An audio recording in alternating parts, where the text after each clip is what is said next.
Welcome back to the IEA podcast Everything Energy. I'm Dan Hewitt.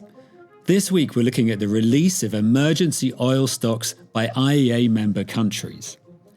The conflict in the Middle East that began on February 28th is having a major impact on international energy markets.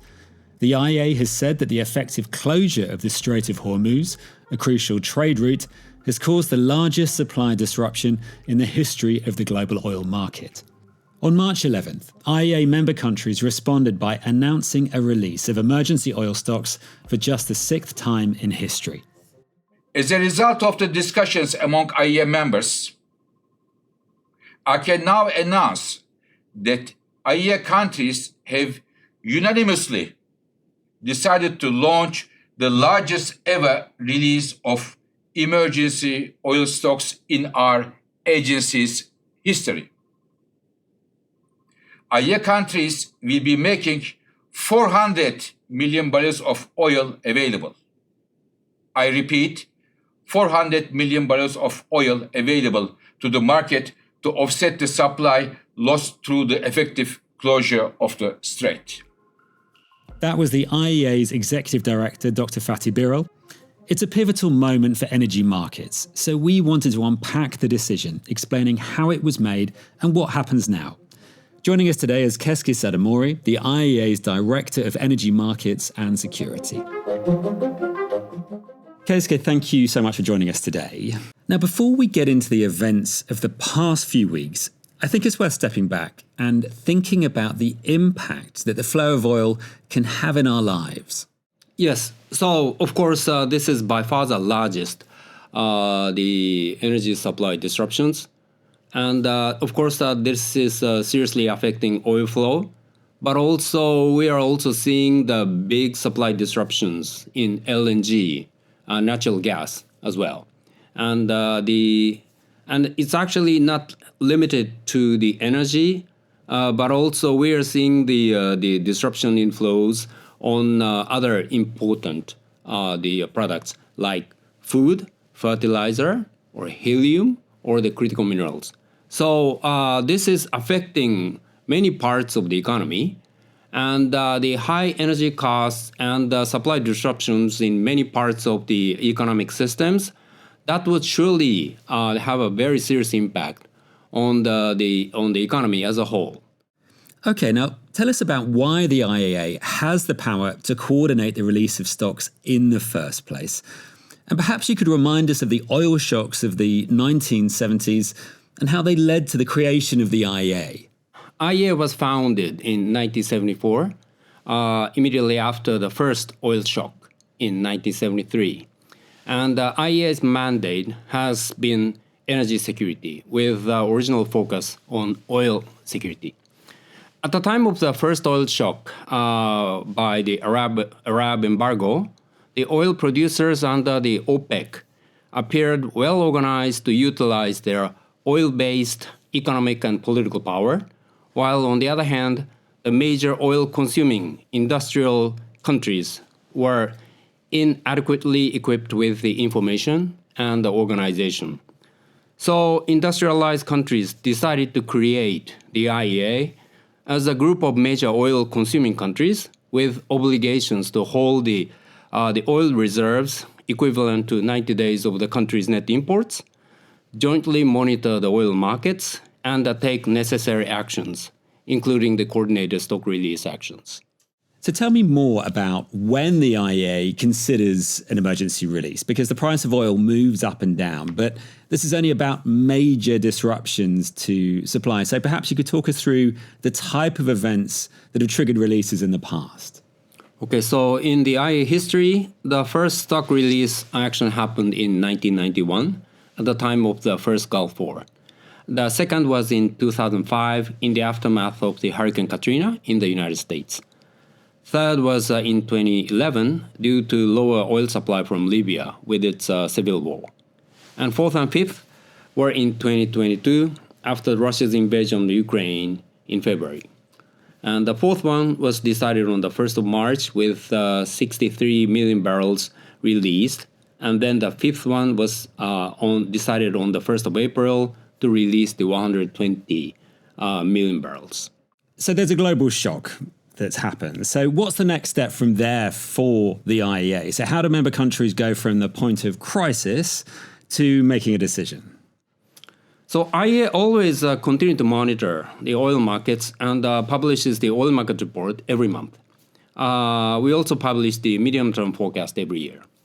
When a major incident that could affect the oil market happens, we immediately increase our attention and the granularity of monitoring of the markets.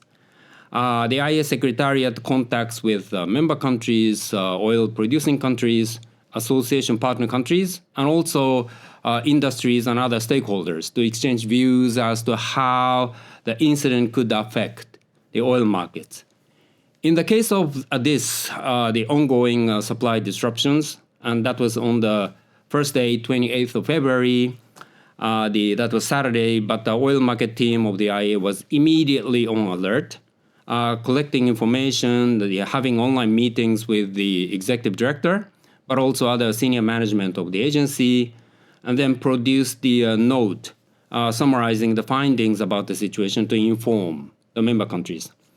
Then IEA has continued to follow the situation and organize the extraordinary meetings of its governing board, and also the what is called the SEQ-SOM, which are the committees in charge of oil markets and the emergency response. Our executive director also briefed the G7 finance ministers meeting, and also then on the following day, the G7 energy ministers meeting. During the period, the IEA executive director continued to have phone calls and online meetings with the ministers of the member countries, oil-producing countries, and also the other partner countries as well. So heading into this conflict, the IEA members had more than 1.2 billion barrels of oil in reserves, plus an extra 600 million barrels of stocks held under something called industry obligation. But perhaps you could explain what this means, what this looks like in practice, in terms of where they're held and how they're stored around the world. The IEA member countries have various forms of emergency oil reserves. So some countries have public, the state oil reserves. They are owned by states and are released to the market when necessary with the tendering processes. The emergency reserves can also be in the form of industry stocks obligated by the government. So governments obligate oil companies to keep extra level of stocks equivalent to certain days of sales consumption. And then when something happens, then they can lower the number of days when necessary. So the stocks can also be either crude or in the form of products. Countries choose public versus the industry obligations, or the crude versus the products, depending on their needs and also their conditions. And some countries have both public and industry obligations. Japan and Korea, they have both. Okay, now as we know, the IEA announced the latest release in response to disruptions to shipping in the Strait of Hormuz. But perhaps you could remind us why the Strait of Hormuz is so important to global oil markets. So Strait of Hormuz is a very narrow sea passage separating the Arabian Peninsula and Iran, and connecting the Persian Gulf with the Gulf of Oman and the Arabian Sea. The strait is only 54 kilometers wide, with only 3.7 kilometer wide navigable channels. Despite such a narrow strait, 20 million barrels per day of oil and oil products usually pass through this very narrow area. And that is around 1/4 of the world seaborne oil trade. And there are some pipelines to allow oil bypassing this narrow strait, but their capacities are limited, estimated to be around 4 to 5 million barrels per day. So Strait of Hormuz is the most critical choke point for the global oil trade. And perhaps you could just give us a little bit more context about why we're calling this the largest supply disruption in history, because people will remember other events like the Gulf War that you mentioned. And perhaps you could just explain a bit more why this is seen as such a major disruption? In the past, of course, there are various supply disruptions of oil or natural gas in the market. But in terms of the size of the disruptions, amount of barrels that is disrupted, this is by far the biggest. I mean, because 20 million barrels of oil, which is 25% of the world oil trade, it came down to almost like a trickle. And this size of disruption actually never happened.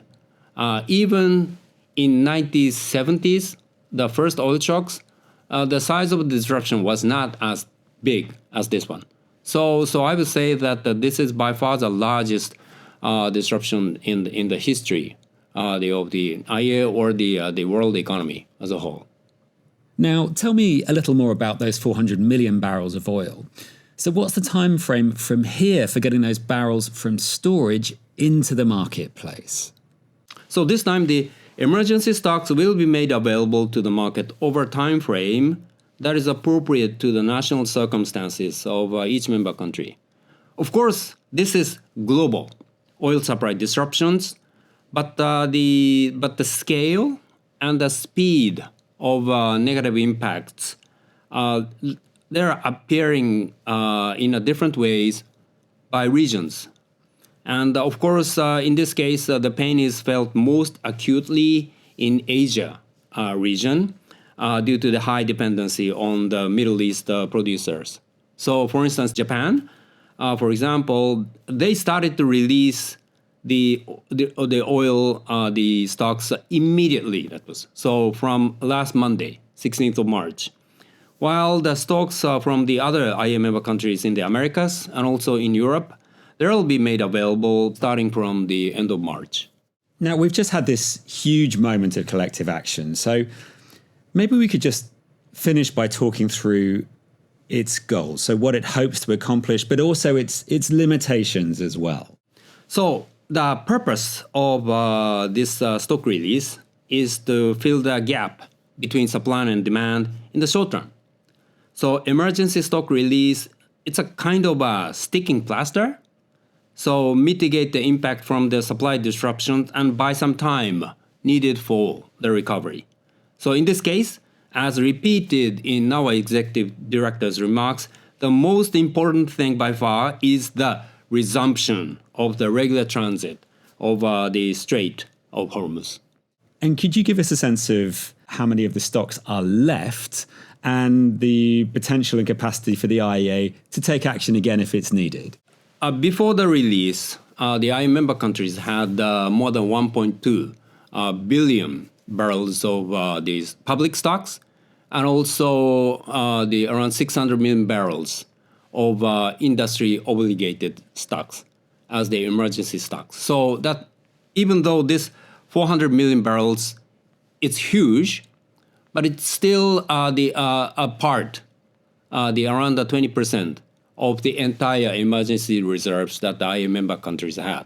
So that means that we still have the substantial amount of emergency reserves that can be made available to the market if needed. But I hope that that would not be necessary and see the real fundamental solution of this problem to come soon. Okay, Keisuke Sadamori, thank you so much for joining us today. Thank you.